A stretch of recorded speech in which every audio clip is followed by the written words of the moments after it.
गुळाचे अनारसे हे अगदी मऊ व जाळीदार असे बनवून दाखवलेले आहेत। तुम्ही असं साध्या हाताने जरी तोडलात तर इझिली तुटल्या जातात। तुम्ही बघू शकता किती छान आणि मऊसूत दिसत आहेत अनारसे।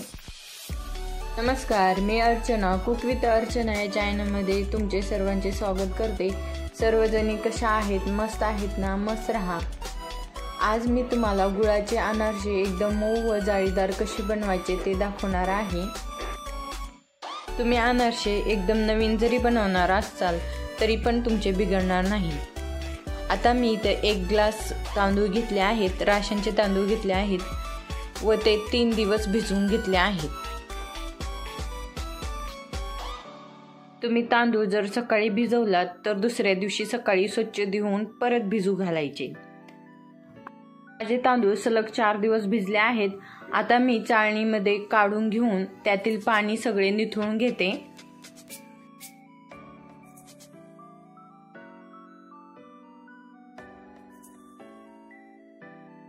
यातील सर्व पाणी आता निथळलेले आहे। आता आपण सुती कपडा घेऊन त्यावर हे तांदूळ सुकायला टाकून घेऊया।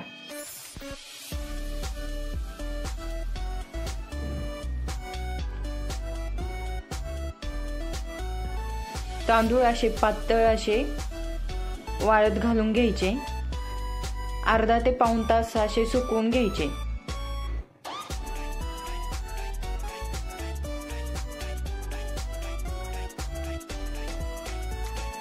हे तांदूळ सुकत आलेले आहे। तुम्ही बघू शकता माझे तांदूळ पूर्णपणे सुकलेले आहेत, पण त्यामध्ये असं दाबून बघितल्याच्या नंतर ओलसरपणा असतो। अशा प्रकारे तांदूळ सुकून घ्यायचे। आता हे चटणीच्या भांड्यात पण तुम्ही मिक्सरला काढून घेऊ शकता किंवा मोठ्या भांड्यात पण काढून घेऊ शकता। मी इथे जास्त तांदूळ नसल्यामुळे एकदाच मोठ्या भांड्यात काढून घेतले आहे।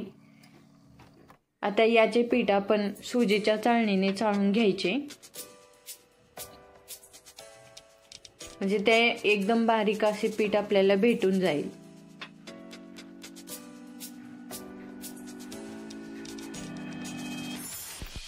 माझे पीठ चाळून झाले आहेत। इथे मला 2 वाटी पीठ भेटले आहे। 1 ग्लासचे 2 वाटी पीठ झालेले आहे।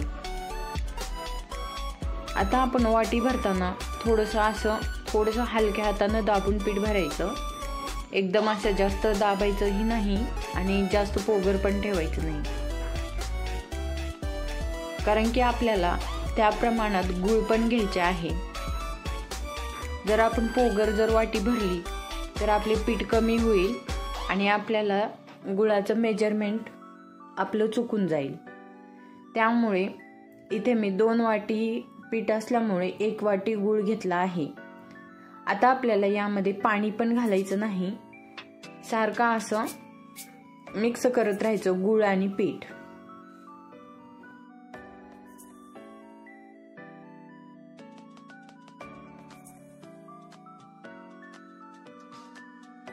तुम्ही बघू शकता कसं मी मिक्स करत आहे। यामध्ये मी काहीच घातले नाही तरी पण आपल्याला जसा कणकीचा गोळा तयार होतो त्याप्रमाणे हे पीठ तयार झाले आहे।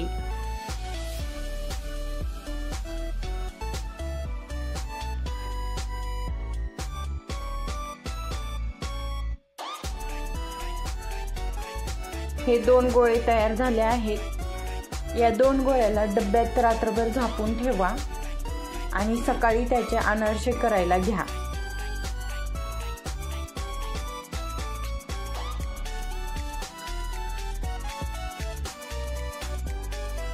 आता हे गोळे मी डब्यामध्ये घालून ठेवते आणि घट्ट असे झाकून ठेवते।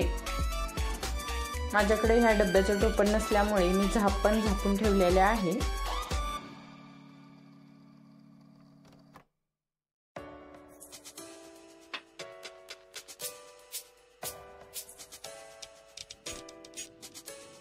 आता हे पीठ रात्रभर भिजलेलं आहे।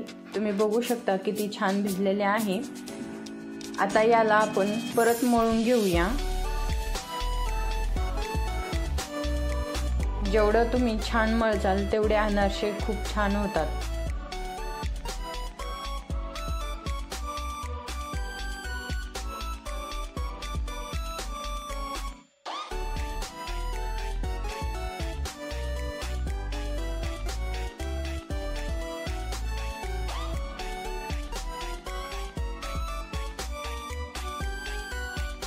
या पिठाचे गोळे तुम्हाला छोटे मोठे या आकाराप्रमाणे हवे आहेत तेवढे करा आणि त्याला खालच्या साईडने खसखस लावून ठेवा।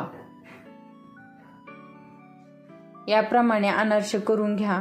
तुम्ही बघू शकता किती मस्त झालेले आहे अनारसे।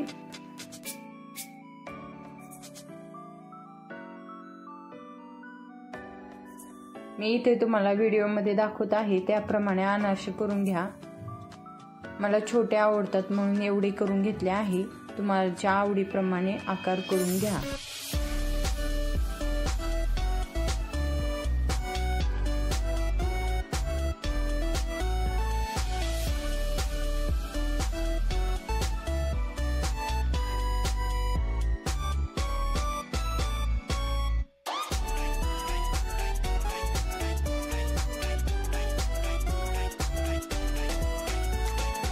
अनारसे माझे करून झाले आहेत। आता आपण तव्यावर तेल गरम करून त्यात एक एक अनारसे तळून घेऊया।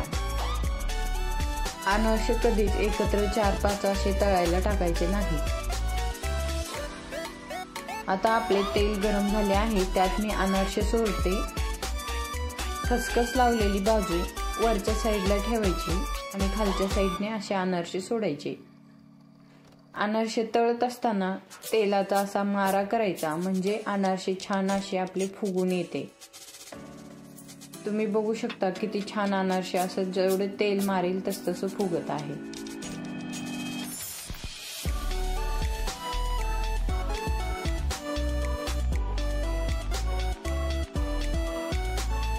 तुम्ही बघू शकता किती छान अनारसे फुगून तयार झालेले आहे। टेस्ट पण अशी छान लागते, एकदा तुम्ही करून बघा।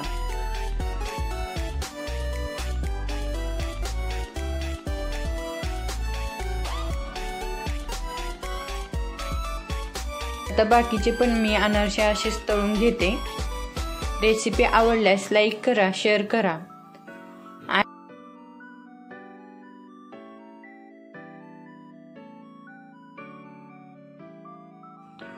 पूर्ण व्हिडिओ बघितल्याबद्दल थँक्यू।